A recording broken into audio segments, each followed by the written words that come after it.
ನಮಸ್ಕಾರ, ಬೀದರ್ ನ್ಯೂಸ್ ರೌಂಡಪ್ಗೆ ಸ್ವಾಗತ. ನಾನು ಹನುಮಂತ್ ದೇಶ್ಮುಖ್. ಬನ್ನಿ ಕ್ವಿಕ್ ಆಗಿ ನೋಡೋಣ ಬೀದರ್ ಜಿಲ್ಲೆ ಮತ್ತು ಜಿಲ್ಲೆಗೆ ಸಂಬಂಧಪಟ್ಟಂತ ಇಂದಿನ ಪ್ರಮುಖ ಸುದ್ದಿಗಳನ್ನ. ಬೀದರ್ ಜಿಲ್ಲೆಯ ಬಸವ ಕಲ್ಯಾಣ ನಗರದ ಬಿರಾದರ್ ಕಾಲೋನಿಯಲ್ಲಿರುವಂತಹ ಮನೆಯಲ್ಲಿ ಯಾರೂ ಇಲ್ಲದನ್ನ ನೋಡಿ ಮನೆ ಬೀಗ ಹೊಡೆದು ಕಳ್ಳತನಕ್ಕೆ ಯತ್ನಿಸಿದ ಕಳ್ಳ ಮನೆಯವರು ಬರುತ್ತಿದ್ದಂತೆ ಎದು ಬಿದ್ದು ಅಂತ ಓಡಿ ಹೋದ ಘಟನೆ ಜರುಗಿದೆ. ಪಿಡಿಒ ರಿಜ್ವಾನ್ ಶರೀಫ್ ಇನಾಮದಾರ್ ಎನ್ನುವವರ ಮನೆಯ ಕಳ್ಳತನಕ್ಕೆ ಯತ್ನಿಸಿದ್ದ. ಇನ್ನು ಮನೆಗೆ ಬೀಗ ಹಾಕಿ ರಾಜೋಳ ಗ್ರಾಮ ಪಂಚಾಯತ್ಗೆ ಕರ್ತವ್ಯಕ್ಕೆ ತೆರಳಿದರು. ಮನೆಗೆ ಬೀಗ ಹಾಕಿದ್ದನ್ನು ಗಮನಿಸಿ ಮಣ್ಣು ಒಗೆಯುವ ವಸ್ತುವಿನಿಂದ ಬೀಗ ಮುರಿದು ಮನೆಯೊಳಗೆ ಪ್ರವೇಶಿಸಿದ್ದ. ಇದೇ ವೇಳೆ ಪತಿಯ ಜೊತೆಗೆ ಮನೆಗೆ ವಾಪಸ್ಸಾಗಿದ್ದ ಪಿಡಿಒ ಮನೆಯೊಳಗೆ ಯಾರು ಇದ್ದಾರೆ ಎಂಬುದನ್ನು ದೂರದಿಂದಲೇ ಗಮನಿಸಿ 112ಗೆ ಕರೆ ಮಾಡಿದ್ರು. ಮುಂಬಾಗಿಲಿನಿಂದ ಮಾಲೀಕರು ಒಳಗೆ ಬರುತ್ತಿದ್ದಂತೆ ಹಿಂಬಾಗಿಲಿನಿಂದ ಕಾಲ್ ಕೆತ್ತಿದ್ದಾನೆ ಖದೀಮ. ವಾರ್ಷಿಕ ತಲಾ ಆದಾಯದಲ್ಲಿ ಕರ್ನಾಟಕ ನಂಬರ್ 1 ಇದ್ರೂ ಕೂಡ ಕಲ್ಯಾಣ ಕರ್ನಾಟಕ ಭಾಗದ ಎಲ್ಲಾ ಜಿಲ್ಲೆಗಳು ತೀರಾ ಹಿಂದುಳಿದಿವೆ. ತಲಾ ಆದಾಯ ಅಂಕಿ ಸಂಖ್ಯೆಯನ್ನು ಗಮನಿಸಿದರೆ ನಮ್ಮ ಭಾಗದ ಆರ್ಥಿಕತೆ ಹಾಗೂ ಜನರ ಜೀವನ ಮಟ್ಟ ಎಷ್ಟು ಕೆಳಮಟ್ಟದಲ್ಲಿದೆ ಎಂಬುದನ್ನು ತೋರಿಸುತ್ತದೆ. ಸರ್ಕಾರ ಇದನ್ನು ಗಂಭೀರವಾಗಿ ಪರಿಗಣಿಸಿ ತಲಾ ಆದಾಯ ಹೆಚ್ಚಳಕ್ಕೆ ವಿಶೇಷ ಯೋಜನೆ ರೂಪಿಸಬೇಕು ಅಂತ ಬೀದರ್ ದಕ್ಷಿಣ ಕ್ಷೇತ್ರದ ಶಾಸಕ ಡಾಕ್ಟರ್ ಶೈಲೇಂದ್ರ ಬೆಲ್ದಾಳೆ ಆಗ್ರಹಿಸಿದ್ದಾರೆ. ಬೆಳಗಾವಿ ಅಧಿವೇಶನದಲ್ಲಿ ಶುಕ್ರವಾರ ಉತ್ತರ ಕರ್ನಾಟಕ ಭಾಗದ ವಿಶೇಷ ಚರ್ಚೆ ವೇಳೆ ಮಾತನಾಡಿದಂತ ಅವರು ಬೀದರ್, ಕಲಬುರಗಿ, ಯಾದಗಿರಿ, ರಾಯಚೂರು, ಕೊಪ್ಪಳ ಸೇರಿ ಎಲ್ಲಾ ಜಿಲ್ಲೆಗಳು ತಲಾ ಆದಾಯದಲ್ಲಿ ಕೊನೆ ಸ್ಥಾನದಲ್ಲಿರುವುದು ಕಂಡು ಬಂದಿದೆ. 2024-25ನೇ ಸಾಲಿನ ಆರ್ಥಿಕ ಸಮೀಕ್ಷೆ ಹಣಕಾಸು ಇಲಾಖೆಗಳ ಅಂಕಿಅಂಶ ತಿಳಿಸುತ್ತೆ. ಬೆಂಗಳೂರಿನ ತಲಾ ಆದಾಯ 6 ಲಕ್ಷಕ್ಕೂ ಹೆಚ್ಚಿದೆ ಮತ್ತು ನಮ್ಮ ಜಿಲ್ಲೆಗಳ ಪ್ರಮಾಣ 1.5 ಲಕ್ಷ ದಾಟಿಲ್ಲ ಅಂತ ತಿಳಿಸಿದ್ದಾರೆ. ಮಾನ್ಯ ಅಧ್ಯಕ್ಷರೇ, 1 ವರ್ಷದ ಹಿಂದೆ ನಡೆದ ಚಳಿಗಾಲ ಅಧಿವೇಶನದಲ್ಲಿ ಉತ್ತರ ಕರ್ನಾಟಕ ಹಾಗೂ ಕಲ್ಯಾಣ ಕರ್ನಾಟಕ ಸಮಗ್ರ ಅಭಿವೃದ್ಧಿ ಕುರಿತು ಸುದೀರ್ಘವಾಗಿ ಚರ್ಚೆ ನಡೆದಿತ್ತು. ವಿರೋಧ ಪಕ್ಷದವರಾಗಿ ನಾವು ಈ ಭಾಗದ ಜನರ, ರೈತರ ಹಿತದೃಷ್ಟಿಯಿಂದ ಅನೇಕ ಜ್ವಲಂತ ಸಮಸ್ಯೆಗಳು, ಗಂಭೀರ ವಿಷಯಗಳು ಇಲ್ಲಿ ನಾವು ಚರ್ಚೆ ಮಾಡಿದೆವು. ಹೇಳೋಕೆ ಪ್ರಯೋಜನವಾಗಿ ದುರದೃಷ್ಟದ ಸಂಗತಿ ಅಂದರೆ ಇಲ್ಲಿ ಆಗುವ ಚರ್ಚೆಗೆ ಸೂಕ್ತ ಸ್ಪಂದನೆ 1 ವರ್ಷ ಆದ್ರೂ ಸಿಕ್ಕಿಲ್ಲ ಅಂತ ಅತಿ ನೋವಿಲಿಂದ ಹೇಳಲು ಬಯಸುತ್ತೇನೆ. ಅಧ್ಯಕ್ಷರೇ, ಮಾನ್ಯ ಸಭಾಧ್ಯಕ್ಷರೇ, ನಮ್ಮ ಕಲ್ಯಾಣ ಕರ್ನಾಟಕ ಭಾಗ, ಉತ್ತರ ಕರ್ನಾಟಕ ಭಾಗ ಬಗ್ಗೆ ತಲಾಯ ಆದ ಹಿಂದೆ ರಾಜ್ಯ ಸರ್ಕಾರ ಉತ್ತರ ಕರ್ನಾಟಕ ಭಾಗಕ್ಕೆ, ಅದರಲ್ಲೂ ವಿಶೇಷವಾಗಿ ಕಲ್ಯಾಣ ಕರ್ನಾಟಕ ಭಾಗಕ್ಕೆ ಸಂಪೂರ್ಣ ನಿರ್ಲಕ್ಷ್ಯತೆ ಹೇಳೋದು ತಪ್ಪಾಗಲ್ಲ. ತಲಾ ಆದಾಯದಲ್ಲಿ ನಾವೇಕೆ ತೀರಾ ಹಿಂದೆ ಬಿದ್ದಿದ್ದೇವೆ ಎಂಬ ಪ್ರಶ್ನೆ ಕಾಡುತ್ತಿದೆ.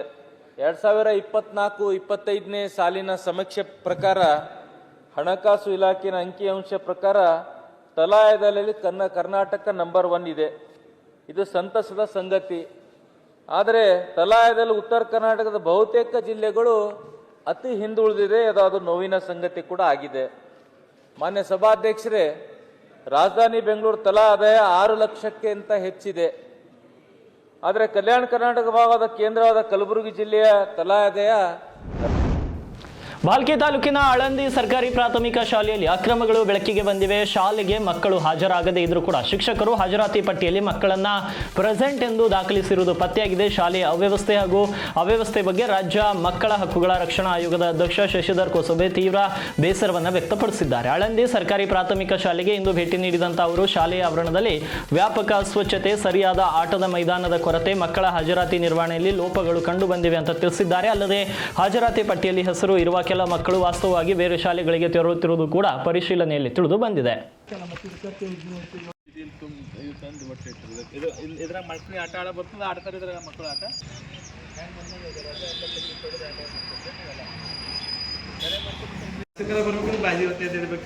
ನೋಡಿದ್ರೆ ಎಲ್ಲ ಇದೆ, ಗಲೀಜ್ ನೋಡಿದೆ ಎಲ್ಲ DRC ಒಳಗೆ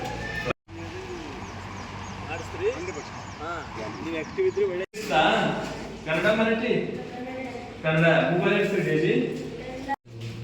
ಇವ್ರಿಬ್ರು ಲ್ಯಾಂಗರ ಯಾವ ಇರ್ತಾರು?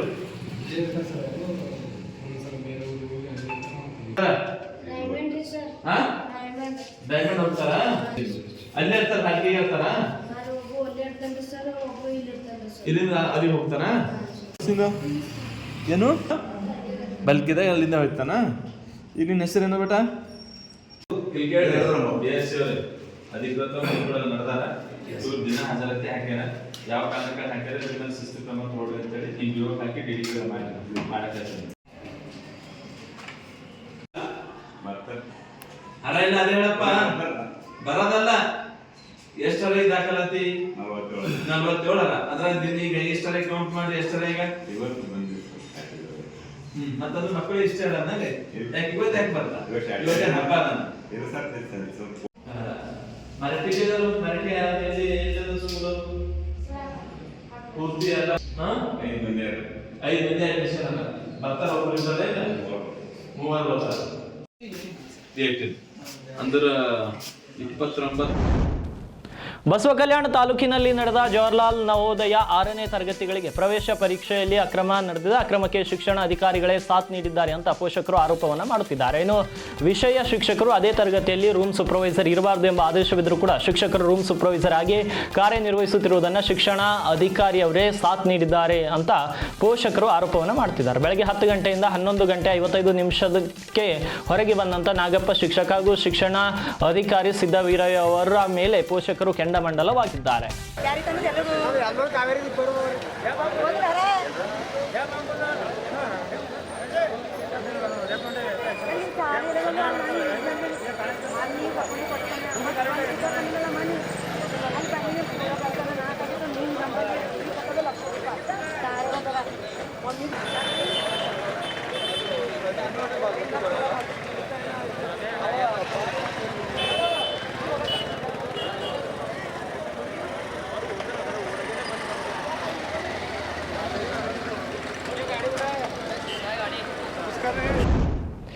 ಆಹಾರೋದ್ಯಮ ಮತ್ತು ಕೃಷಿ ಎರಡರಲ್ಲಿಯೂ ಕೂಡ ಅಣಬೆ ಮುಂಚೂಣಿ ಸಾಧಿಸುತ್ತಿದೆ. ಇದನ್ನು ಅರ್ಥಂತ ಬೀದರ್ನ ಯುವಕ ಸಿದ್ದೇಶ್ವರ್ ಅಣಬೆ ಕೃಷಿ ಮಾಡಿ ರೈತರಿಗೆ ನಷ್ಟದ ಮಾತೇ ಬರ್ತಿಲ್ಲ ಅನ್ನೋದಕ್ಕೆ ನೈಜ ಉದಾಹರಣೆಯಾಗಿದ್ದಾರೆ. ಕಡಿಮೆ ಹೂಡಿಕೆಯಿಂದ ಕೈ ತುಂಬ ಲಾಭ ನೀಡುವ ಈ ಮಶ್ರೂಮ್ ಬೆಳೆ ಸಣ್ಣ ಹವ್ಯಾಸಿ ಮತ್ತು ಆರಂಭಿಕ ರೈತರಿಗೆ ಸೂಕ್ತವಾಗಿದೆ. ಮನೆಯಲ್ಲಿಯೇ ಸ್ವಲ್ಪ ಜಾಗದಲ್ಲಿ ಮಶ್ರೂಮ್ ಬೆಳೆ ಬೆಳೆದು ಕೈ ತುಂಬ ಲಾಭ ಪಡೆಯುತ್ತಿದ್ದಾರೆ ಬೀದರ್ನ ಸಿದ್ದೇಶ್ ಅವರು. ಇನ್ನು ಪ್ರತಿನಿತ್ಯ ಇಡೀ ಕಲ್ಯಾಣ ಕರ್ನಾಟಕ ಭಾಗದಲ್ಲಿ ಕೂಡ ಯಾರು ಕೂಡ ಕೈ ಹಾಕದಂತ ಅಣಬೆ ಕೃಷಿಗೆ ಬೀದರ್ನ ಯುವಕ ಸಿದ್ದೇಶ್ವರ್ ಅವರು ಕೈ ಹಾಕಿದ್ದಾರೆ. ಬೀದರ್ ನಗರದ ವಿದ್ಯಾನಗರ ಬಡಾವಣೆಯ ನಿವಾಸಿ ಇವರಾಗಿದ್ದಾರೆ. ಕಳೆದ 6 ತಿಂಗಳ ಹಿಂದೆ HAL ನಲ್ಲಿ ಕೆಲಸ ಮಾಡುತ್ತಿದ್ದಂತಹ ಇವರು ಕಾರ್ಯಕ್ರಮವೊಂದರಲ್ಲಿ ಮಶ್ರೂಮ್ ಟೇಸ್ಟ್ ಅನ್ನ ಮಾಡಿದ್ರು. ಆ ಬಳಿಕ ನಮ್ಮೂರಿನಲ್ಲಿ ಯಾಕೆ ಈ ಮಶ್ರೂಮ್ ಅನ್ನ ಬೆಳೆಯಬಾರದು ಅಂತ ದೃಢ ನಿರ್ಧಾರದೊಂದಿಗೆ ನಾವೇಕೆ ನಮ್ಮೂರಿನಲ್ಲಿ ಈ ಅಣಬೆ ಕೃಷಿ ಮಾಡಬಾರದು ಅಂತ ಸವಾಲೊಂದನ್ನು ಸ್ವೀಕರಿಸಿ ತಮ್ಮ ಮನೆಯ ಒಂದು ಪುಟ್ಟ ಕೊಠಡಿಯನ್ನ ಬಾಡಿಗೆ ತೆಗೆದುಕೊಂಡು 2 ತಿಂಗಳಿಂದ ಈ ಅಣಬೆ ಕೃಷಿಯನ್ನು ಪ್ರಾರಂಭಿಸಿದ್ದಾರೆ. ಅಣಬೆ ಕೃಷಿ ಮಾಡಬೇಕಂದ್ರೆ ಈ ಹಿಂದೆ ನಾನು HAL ನಲ್ಲಿ ತೇಜಸ್ನಲ್ಲಿ ವರ್ಕ್ ಮಾಡ್ತಿದ್ದೆ. ನಾನು ವರ್ಕ್ ಮಾಡುವಾಗ ನಾನು ಒಂದು ಮೀಟಿಂಗ್ನಲ್ಲಿ ಅಣಬೆಯನ್ನು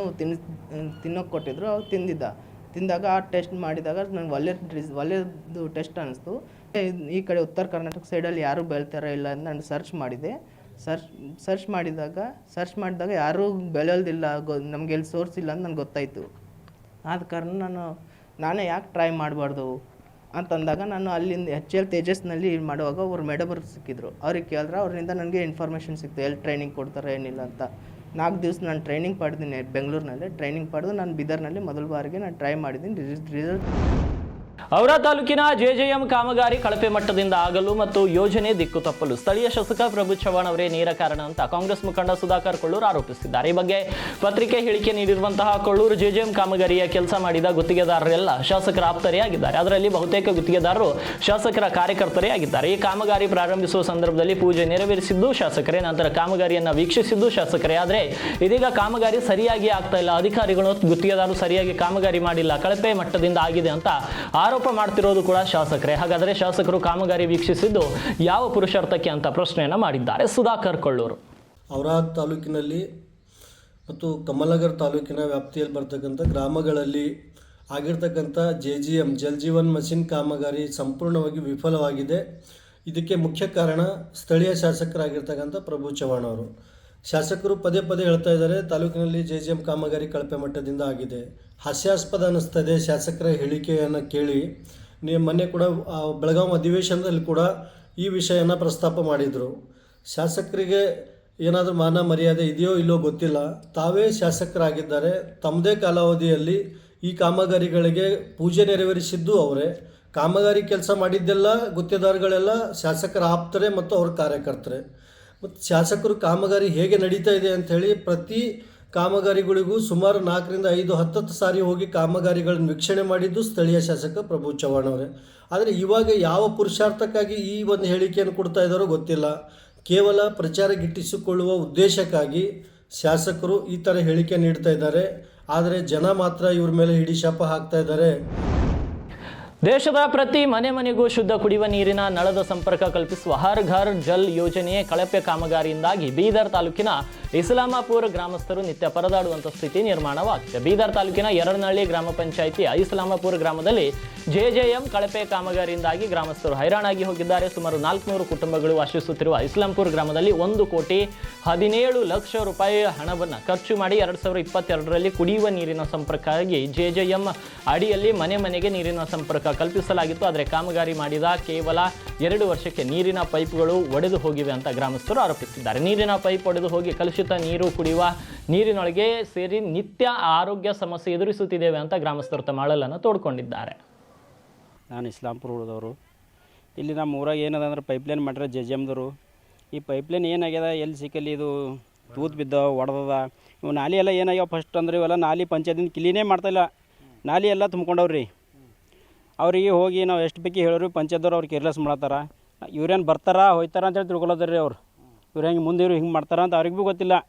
ಅವ್ರು ನಾವು ಹೇಳಿದೆವು ಬರ್ತೇವೆ ಅಂತ ಹೇಳ್ತಾರೆ. ಯಾಕೆ ಬಂದ್ರು ನಾವು ತೋರಿಸ್ದೇವೆ ಎಲ್ಲ ತಿಪ್ಪಿದಿಂದ ಅಲ್ಲೇ ಬಿದ್ದಿರಿ. ಪೈಪೇ ಹೊಡೆದು ಮ್ಯಾಲೆ ಬಿದ್ದಿನ ಕಡೆ ಅವ್ರು ರಿಪೇರಿ ಮಾಡ್ತಾರೆ ಟೋಟಲ್ದಾಗ. ನಾವು ಹೋಗಿ ಹೇಳ್ದೇವು ಅಂದ್ರೆ ನೀವು ಏನು ಮಾಡ್ತೀರಿ ಅಂತಾರೆ ಅವ್ರು ಮೇಡಮ್ ಅವ್ರು. ನಾವು ಕೇಳೋರು ಪಂಚಾಯತ್ಗೆ ಹೋಗಿ ಕೇಳೋರು ಜೆಜೆಮ್ ನೀರು ಎಲ್ಲಿ ಸಿಕ್ಕಲ್ಲ ಹೊಡೆದ್ರಿ ನಮ್ಮಲ್ಲಿ. ಅವ್ರೇನು ರಿಪೇರಿ ಮಾಡಿಲ್ಲ. ನಾವು ಹೋಗಿ ಹೇಳಿನಾಗ ಏನಂತಾರೆ ಮಾಡ್ತೇವ್ರಿ ಅಂತಾರೆ. ಈಗ ಮೊನ್ನೆ ಊರಿಗೆ ಬಂದಿರಿ ಹೇಳಿದೇವ್ರಿ ಆ ಮೆಂಬರ್ಗೆ ಹೇಳಿದೇವು ಈ ಮೆಂಬರ್ ಹೇಳ್ತಾರೆ. ಯಾವ ಮೆಂಬರ್ ಹೇಳಿದ್ರು ಅವ್ರು ಮಾತು ಕೇಳಲ್ರಿ ಟೋಟಲ್ದಾಗ. ಜೆಜೆಮ್ ನೀರು ಕರೆಕ್ಟ್ ಬರ್ತಲ್ಲ ಎಲ್ಲಿ ಸಿಕ್ಕರು ಹೊಡೆದ್ರಿ ಸರ್. ಒಂದು 2 ದಿವಸ ಸಿಕ್ಬೇಕಾದ್ರೆ ಅವು ಗಲೀಜು ಗಾಣ ನೀರು ಬರ್ತಾವ್ರಿ. ಅವು ಗಾಣ ಆಯ್ತಾವ ಆಟೋಮೆಟಿಕ್ ಗಲೀಜು ವಾಸನೆ ಬರ್ತಾವ್ರಿ. ಈಗ ಏನಾಗ್ಯದ ಥೋಡೆ ಮಂದಿ ಫಿಲ್ಟರ್ ಅದ ನಮ್ಮ ಊರಾಗ ಫಿಲ್ಟರ್ದ ತರ್ಕೋತಾರೆ. ಕೈಲಿ ಆಗಲ್ದವ್ರು ಗರೀಬರು ಮುದುಕರು ಅವರೆಲ್ಲ ಏನು ಮಾಡ್ತಾರೆ ಅವೇ ಕುಡಿತಾರೆ ರೀ. ಅವ್ರು ಬ್ಯಾನಿ ಬಿದ್ದು ಸಾಯ್ಲತ್ತಾರ ರೀ. ನಮ್ಮ ಊರ 10 ದಿನಕ್ಕೆ 15 ದಿನಕ್ಕೆ ಆಲ್ರೆಡಿ ಸಾಯ್ಲತ್ತಾರ ರೀ. ಅವ್ರಿಗೆ ಪಂಚಾಯತ್ ಮೇಡಮ್ ಅವ್ರಿಗೆ ಭೀ ಕುನದ ರೀ. ಆದರೆ ಯಾರು ಕೇರ್ ಮಾಡ್ತಾಯಿಲ್ಲ. ಅವ್ರ ಊರಿಗೆ ಏನಾಗ್ಯದ ಅವ್ರು ಹಂಗೆ ಸಾಯ್ಲತ್ತಾರ ಅಂತೇಳಿ ತಿಳ್ಕೊಳಂಗೆ ಆಗಲ್ಲ ರೀ ಅವ್ರಿಗೆ. ಈಗ ಯಾರು ಬರ್ತಾಯಿಲ್ಲ. ಈಗ ಮೊನ್ನೆ ಒಬ್ರು ಡೆಟ್ ಭೀ ಆಗ್ಯಾರ. ಡೈಲಿ ಡೆಟ್ ಅಂದ್ರೆ 15 ದಿನಕ್ಕೆ ತಿಂಗಳೊಬ್ರು ಸಾಯ್ಲತ್ತಾರ ಭೀ. ಅವ್ರು ಏನು ಬ್ಯಾನ್ ಇದನೋ ಅವ್ರು ಏನು ತಿಳ್ಕೊಳ್ತಾರೆ. ಅದು ಏನು ಹೇಳಬಾರ್ದೇನು ರೀ. ಯಾರಿಗೆ ಅದರದಿಂದೇ ಆಗ್ಲದ. ಅದ್ರ ನೀರಿನ ಪ್ರಾಬ್ಲಮ್ ತೋಲದ ರೀ ನಮ್ಮಲ್ಲಿ. ಅವ್ರು ಟೋಟಲ್ದಾಗ ಮಾಡ್ತಾ ಇಲ್ಲ. ಜೆಜೆಮ್ ಮೇನ್ ಪೈಪ್ಲೈನ್ ಏನಾಗ್ಯದ ಅಲ್ಲಿ ಟಾಕಿದಿಂದ ಬಂದ್ರಿ. ಆ ಪೈಪ್ಲೈನ್ ಮೇಲೆ 6 ಅಡಿ ತಿಪ್ಪಿ ಅವರಿ. ಪೂರಾ ತಿಪ್ಪಿ ಮೇಲೆ ಪೈಪ್ಲೈನ್ ಅದ. ತಿಪ್ಪಿ ಎಬ್ಸಾಕ್ರಿ ಅಂತ ಹೇಳಿದೇವ್ರಿ ನಾವು ಪಂಚಾಯತ್ ಟೋಟಲ್ ಪಂಚಾಯತ್ದವ್ರು ತಿಪ್ಪಿ ಎಬ್ಸಲ್ ಹೊಂಟಾರ. ಎಬ್ಸಾಕಿ ರೋಡಿಗೆ ಗೌರ್ಮೆಂಟ್ ಲ್ಯಾಂಡ್ ಅದ. ಅದಕ್ಕೆ ಏನಾರ ಮರ ಹಾಕ್ಸಿರಿ ರೋಡಿಗೆ ಬೈಸಾಕದ ಹೇಳಿದ್ರೆ ಅದು ಭೀ ಮಾಡ್ತಾ ಇಲ್ಲ ಸರ್. ಅವರು ಏನು ತೋಲ್ ಕೇರ್ಲೆಸ್ ಮಾಡ್ತಾರೆ ಪಂಚಾಯತ್ದವ್ರು. ಅದಕ್ಕೆ ಏನಾರ ರಿಪೇರಿ ಮಾಡಿಸ್ಕೊಡು ಅಂತ ಹೇಳ್ಬೇಕು ಅಷ್ಟೇ ರೀ. ಶಾಲಾ ವಾಹನ ಡಿಕ್ಕಿ ಹೊಡೆದು ವಿದ್ಯಾರ್ಥಿನಿ ಮೃತಪಟ್ಟ ಘಟನೆಗೆ ಸಂಬಂಧಪಟ್ಟ ಹಾಗೆ ರಾಜ್ಯ ಮಕ್ಕಳ ಹಕ್ಕುಗಳ ಆಯೋಗದ ಅಧ್ಯಕ್ಷ ಶಶಿಧರ್ ಕೋಸಂಬಿ ಅವರು ಶುಕ್ರವಾರ ಜನವಾಡದ ಗುರುನಾನಕ್ ಶಾಲೆಗೆ ಭೇಟಿ ನೀಡಿದರು. ಘಟನೆ ನಡೆದ ಸ್ಥಳ ಪರಿಶೀಲಿಸಿ ವಿದ್ಯಾರ್ಥಿನಿಯ ಮೇಲೆ ಹರಿದು ಹೋದ ಬಸ್ ಅನ್ನು ವೀಕ್ಷಿಸಿದರು. ಬಸ್ನಲ್ಲಿ GPS ವ್ಯವಸ್ಥೆ ಕ್ಯಾಮೆರಾ ಇಲ್ಲದಿರುವುದಕ್ಕೆ ಬೇಸರವನ್ನು ವ್ಯಕ್ತಪಡಿಸಿದರು. ಬಸ್ಸಿನಲ್ಲಿ ಆಯಾ ವ್ಯವಸ್ಥೆ ಕೂಡ ಇಲ್ಲದಿರುವುದು ಗಮನಕ್ಕೆ ಬಂತು. ಅಲ್ಲಿಯೇ ಇದ್ದ DDPI ಸುರೇಶ್ ಗೌಡ ಹಾಗೂ RTO RK ಬಿರಾದರ್ಗೆ ಕೆಲವು ಸೂಚನೆಗಳನ್ನು ನೀಡಿದರು. ಮಹಾತ್ಮ ಗಾಂಧಿ ಗ್ರಾಮೀಣ ಉದ್ಯೋಗ ಖಾತ್ರಿ ಯೋಜನೆಯಡಿ ಶಾಲಾ ಸುತ್ತುಗೋಡೆ, ಆಟದ ಮೈದಾನ, ಶೌಚಾಲಯ ಸೇರಿದಂತೆ ವಿವಿಧ ಮೂಲ ಸೌಕರ್ಯ ಕಾಮಗಾರಿಗಳನ್ನು ಕೈಗೊಳ್ಳಬಹುದು ಅಂತ ಜಿಲ್ಲಾ ಪಂಚಾಯತ್ನ ಮುಖ್ಯ ಕಾರ್ಯನಿರ್ವಾಹಕ ಅಧಿಕಾರಿ ಡಾಕ್ಟರ್ ಗಿರೀಶ್ ಬದೋಲೆ ಹೇಳಿದ್ದಾರೆ. ಬೀದರ್ ತಾಲೂಕಿನ ಶ್ರೀಮಂಡಲ್ ಗ್ರಾಮದಲ್ಲಿ ಶುಕ್ರವಾರ ನಡೆದ ಮಕ್ಕಳ ಹಕ್ಕುಗಳ ವಿಶೇಷ ಗ್ರಾಮ ಸಭೆಯನ್ನು ಉದ್ಘಾಟಿಸಿ ಅವರು ಮಾತನಾಡಿದರು. ಸಂಬಂಧಿಸಿದ ಅಧಿಕಾರಿಗಳು ಮಕ್ಕಳ ಸಮಸ್ಯೆಗಳನ್ನು ಆಲಿಸಿ ಅವುಗಳಿಗೆ ಪರಿಹಾರ ಕಲ್ಪಿಸಬೇಕು. ಮಕ್ಕಳ ಹಕ್ಕುಗಳ ರಕ್ಷಣೆಯಲ್ಲಿ ಸರ್ಕಾರದ ಜೊತೆಗೆ ಸಮುದಾಯದ ಪಾತ್ರವು ಕೂಡ ಬಹಳ ಮಹತ್ವದಾಗಿದೆ ಅಂತ ತಿಳಿಸಿದ್ದಾರೆ. ಮಕ್ಕಳ ವಿಶೇಷ ಗ್ರಾಮ ಸಭೆ ಹಾಗೂ ಅಂಗವಿಕಲರ ಗ್ರಾಮ ಸಭೆಯನ್ನು ಗ್ರಾಮ ಪಂಚಾಯತಿ ವತಿಯಿಂದ ಆಯೋಜನೆ ಮಾಡಿದ್ದಾರೆ. ಅದರಲ್ಲಿ ನಾವು ಭಾಗವಹಿಸ್ತಾ ಇದ್ದೀವಿ. 14 ನವೆಂಬರ್ ಈ ದಿನ ಎಲ್ಲ ಕಡೆ ಮಕ್ಕಳ ದಿನಾಚರಣೆ ಮಾಡ್ತೀವಿ. ಆ ನಿಟ್ಟಿನಲ್ಲಿ ಗ್ರಾಮ ಪಂಚಾಯತಿಲೂ ಕೂಡ ಮಕ್ಕಳದ್ದು ಗ್ರಾಮ ಸಭೆ ಮಾಡಬೇಕು ಅಂತ ಆದೇಶ ಇದೆ. ಎಲ್ಲ ಪಂಚಾಯತಿಯಲ್ಲಿ ಗ್ರಾಮ ಪಂಚಾಯತಿಯಲ್ಲಿ ಮಕ್ಕಳ ಗ್ರಾಮ ಸಭೆ ನಾವು ಮಾಡ್ತಾ ಇದ್ದೀವಿ. ಜೊತೆಗೆ ಗಡಿ ಭಾಗದಲ್ಲಿ ಕನ್ನಡ ಭಾಷೆಯನ್ನು ಉಳಿಸಿ ಬೆಳೆಸುವಲ್ಲಿ ಚನ್ನಬಸವ ಪಟ್ಟದೇವರ ಶ್ರಮ ದೊಡ್ಡದು. ಸಮಾಜದಲ್ಲಿನ ಆಸಕ್ತರಿಗೆ ದಾಸೋಹದ ಜೊತೆಗೆ ಅನ್ನದಾಸೋಹವನ್ನು ಕರುಣಿಸಿ ಮುಖ್ಯವಾಹಿನಿಗೆ ತರಲು ಪ್ರಯತ್ನಿಸಿದ ಚನ್ನಬಸವ ಪಟ್ಟದೇವರು ನಾಡಿನ ಶ್ರೇಷ್ಠ ಸಂತರು ಅಂತ ರಾಜ್ಯ ಮಕ್ಕಳ ಹಕ್ಕುಗಳ ರಕ್ಷಣಾ ಆಯೋಗದ ಅಧ್ಯಕ್ಷ ಶಶಿಧರ್ ಕೋಸಂಬೆ ಬಣ್ಣಿಸಿದರು. ಪಟ್ಟಣದ ಹಿರೇಮಠ ಸಂಸ್ಥಾನದ ಶಾಖಾ ಮಠದಲ್ಲಿ ಚನ್ನಬಸವ ಪಟ್ಟದೇವರ 136ನೇ ಜಯಂತಿ ನಿಮಿತ್ತ ಶುಕ್ರವಾರ ಬಸವ ಜ್ಯೋತಿ ಪಾದಯಾತ್ರೆ ಕಾರ್ಯಕ್ರಮದಲ್ಲಿ ಅವರು ಮಾತನಾಡಿದರು. BDA ಮಾಜಿ ಅಧ್ಯಕ್ಷ ಬಾಬುವಾಲಿ ಮಾತನಾಡಿ, ಜಾತಿ ಧರ್ಮರಹಿತ ಸಮಾಜ ನಿರ್ಮಾಣಕ್ಕಾಗಿ 12ನೇ ಶತಮಾನದಲ್ಲಿ ನಡೆದ ವೈಚಾರಿಕ ಕ್ರಾಂತಿಯನ್ನು 21ನೇ ಶತಮಾನದಲ್ಲಿ ಮುಂದುವರಿಸಿದ್ದರೂ ಚನ್ನಬಸವ ಪಟ್ಟದೇವರ ಅವರ ಜೀವನ ಅನುಕರಣೀಯ ಅಂತ ತಿಳಿಸಿದ್ದಾರೆ. ಇವಾಗಿದ್ವು ಬೀದರ್ ಜಿಲ್ಲೆ ಮತ್ತು ಜಿಲ್ಲೆಗೆ ಸಂಬಂಧಪಟ್ಟಂತ ಇಂದಿನ ಪ್ರಮುಖ ಸುದ್ದಿಗಳು. ಮತ್ತೆ ನಾಳೆ ಭೇಟಿಯಾಗ್ತೀನಿ ಬೀದರ್ ನ್ಯೂಸ್ ರೌಂಡ್ ಅಪ್ನಲ್ಲಿ.